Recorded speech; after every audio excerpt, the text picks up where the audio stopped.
Première épître de Paul aux Corinthiens, chapitre 10.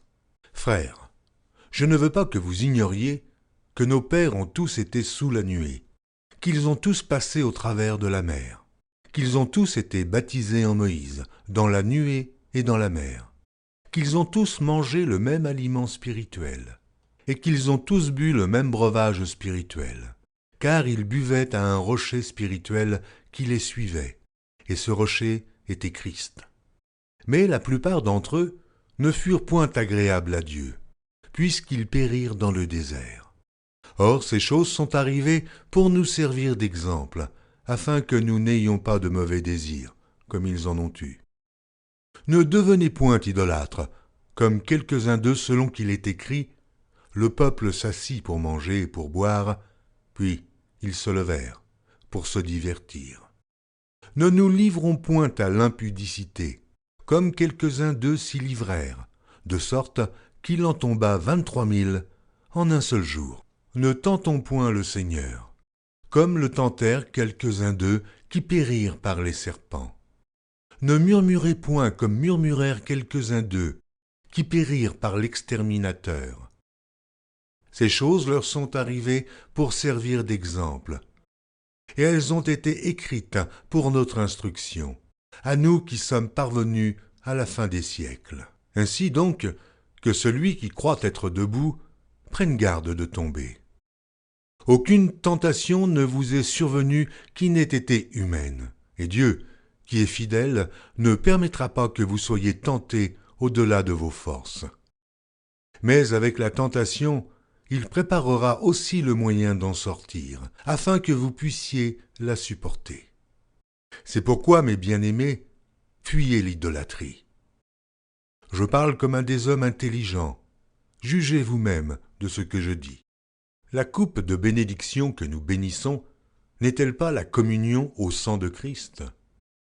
Le pain que nous rompons n'est-il pas la communion au corps de Christ? Puisqu'il y a un seul pain, nous qui sommes plusieurs, nous formons un seul corps, car nous participons tous à un même pain.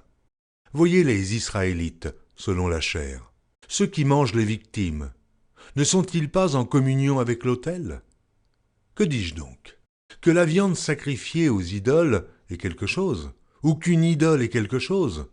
Nullement. Je dis que ce qu'on sacrifie, on le sacrifie à des démons, et non à Dieu. Or, je ne veux pas que vous soyez en communion avec les démons. Vous ne pouvez boire la coupe du Seigneur et la coupe des démons. Vous ne pouvez participer à la table du Seigneur et à la table des démons. Voulons-nous provoquer la jalousie du Seigneur? Sommes-nous plus forts que lui? Tout est permis, mais tout n'est pas utile. Tout est permis, mais tout n'édifie pas.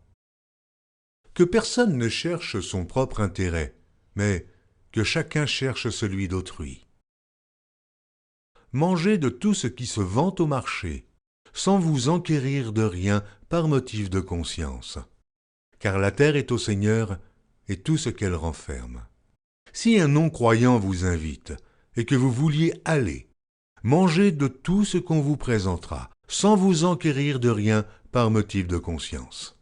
Mais si quelqu'un vous dit « Ceci a été offert en sacrifice », n'en mangez pas, à cause de celui qui a donné l'avertissement et à cause de la conscience. Je parle ici non de votre conscience, mais de celle de l'autre. Pourquoi, en effet, ma liberté serait-elle jugée par une conscience étrangère, si je mange avec action de grâce? Pourquoi serais-je blâmé au sujet d'une chose dont je rends grâce?